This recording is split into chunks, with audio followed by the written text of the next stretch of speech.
As piores quebras de personagem dos quadrinhos. Character break é um termo para quando uma pessoa age fora do que se espera dela, seja na ficção ou no mundo real.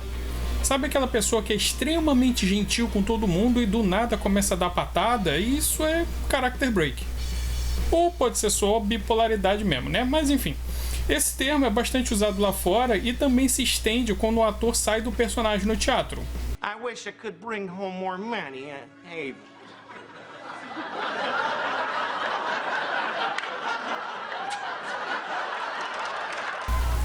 Mas eu não consegui achar nenhuma fonte em português, então aqui nós vamos usar o termo quebra de personagem mesmo, ok? E também nós vamos falar exclusivamente só de heróis nesse vídeo, ok? Tanto dos quadrinhos quanto em filmes. Então, vamos lá. Ah, vamos nessa! 5. Gwen Stacy traidora. No começo dos anos 2000, a Marvel estava sem ter o que fazer com o Homem-Aranha. As suas histórias nessa época se resumiam a brigar, terminar e voltar com a Mary Jane e lidar com algum plano maligno do Norman Osborn. Aí na saga Pecados Pretéritos, eles resolveram variar um pouquinho. O Peter ainda ia sofrer com alguma filha da putagem do Norman, mas dessa vez a treta amorosa não ia ser com a MJ, e sim com a Gwen Stacy. Pra quem não sabe, a Gwen Stacy foi o primeiro grande amor do Aranha e era sua namorada na que eu considero a melhor fase do personagem, durante o final dos anos 60 e começo dos 70, quando ele era um estudante universitário.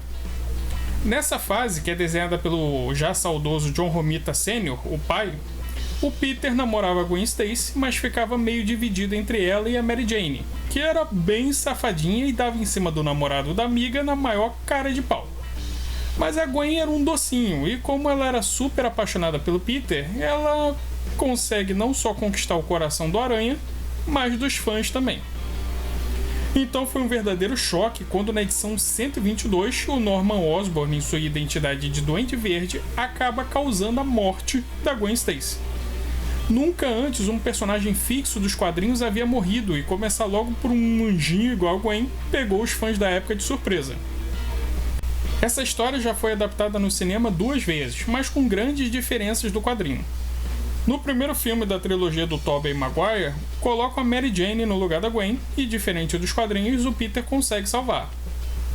Já no Homem-Aranha 2 do Andrew Garfield, é a Gwen e ela morre igual na revista, mas a diferença é que no filme ele enfrenta o Harry Osborn, filho do Norman, e não o próprio Norman. E aí, quando foi em 2004, um certo FDP chamado J. Michael Straczynski resolveu jogar uma bomba nos leitores. Ao descobrir uma carta escrita pela Gwen, o Peter descobre que não só ela chifrava ele com Norman Osborn, botou gás em mim, velho. O dia todinho, velho? O dia todinho, bebendo nos bairros, eu fui atrás dela. como teve 2 filhos gêmeos em segredo com o vilão, que já crescidos na época dessa história, tentaram matar o Peter para se vingar da morte tanto do pai quanto da mãe deles. Aí, além de ter que lidar com os 2 filhos assassinos da sua namorada, ele ainda ficava imaginando a sua anjinha loura sendo bagunçada pelo seu pior inimigo, que, como nos desenhos do brasileiro Mike Deodato Jr., é a cara do Tommy Lee Jones, e isso fez com que o Peter pegasse trauma e nunca mais conseguisse ver MIB, Batman Eternamente ou qualquer outro filme do ator na vida real. E essa história pegou tão mal entre os fãs que logo depois a Marvel inventou que tudo isso na verdade era um plano do Harry Osborn, filho do Norman, para torturar tanto o pai quanto o Peter Parker. E que as crianças na verdade eram experimentos genéticos criados em laboratório. Então sim, tecnicamente a honra da nossa amada Gwenzinha continua intocada, mas aí o estrago já tinha sido feito. Muita gente largou as revistas do Aranha pra lá depois dessa saga e passou a ler outras coisas, inclusive eu. Eu amava o Homem-Aranha quando era criancinha, mas por causa das histórias repetitivas eu comecei a dar chance para outros heróis da Marvel, como o Thor, por exemplo. Mal sabia eu que pouco tempo depois o Thor também ia começar a ser zoado. 4. Thor, palhacito de circo. Pra quem nunca pegou uma história do Thor pra ler, o cara é um herói clássico. Ele é austero, sério, raramente, muito raramente você vai ver o Thor fazendo uma piada. Por isso, ver o herói sendo transformado em um palhaço de circo nos filmes do MCU me deixou profundamente decepcionado. Ah, careca, mas tem umas histórias do Thor nos quadrinhos que são meio comédia. Não, amigo, não tem não. Isso é papinho de quem não lê e se informa por videozinho de YouTube. Que é o que você tá fazendo agora, mas se lembrem que o careca sempre aconselha os meus carequitos a procurar o material original, ok? Bom dia, levanta e vai estudar. E geralmente as pessoas que falam isso citam uma única história onde o Thor foi transformado em um sapo pelo Loki. Mas além disso ter rolado por 3 ediçõezinhas só, não se trata de comédia mesmo. É uma história de fantasia.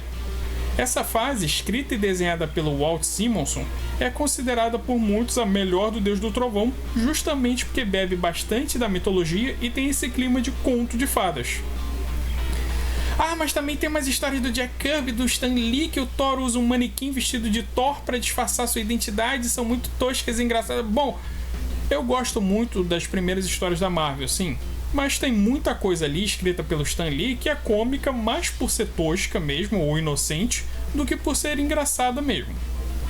Sem contar que não dá pra definir a personalidade de um herói só por um ou 2 momentos isolados. Se for assim, a gente pode dizer que o Batman é uma obra de comédia, porque nos anos 60 tinha aquelas histórias bizarras dele usando rosa, sendo apagado pelo Homem-Borracha, etc.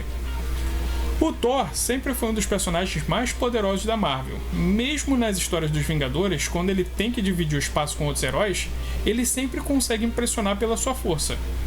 Por isso, quando eu vi o Thor Ragnarok, tudo que eu conseguia pensar é... que merda.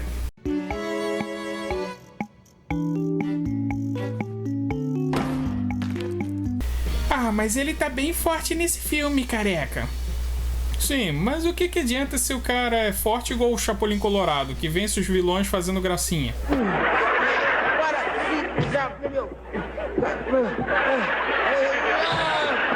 Igual o Didi Mocó. O pior é ter que ouvir de um monte de gente que Thor Ragnarok foi um filme bom. Bom, pelo menos a maioria caiu em si e aí achou Amor e Trovão uma bosta mesmo, né? Mas e o Thor, você pergunta? Ele embarcou em uma nova jornada, porque encontrou uma coisa pela qual viver. Alguém para amar. Uma pessoinha que o transformou de Deus Tristão para Deus Paizão.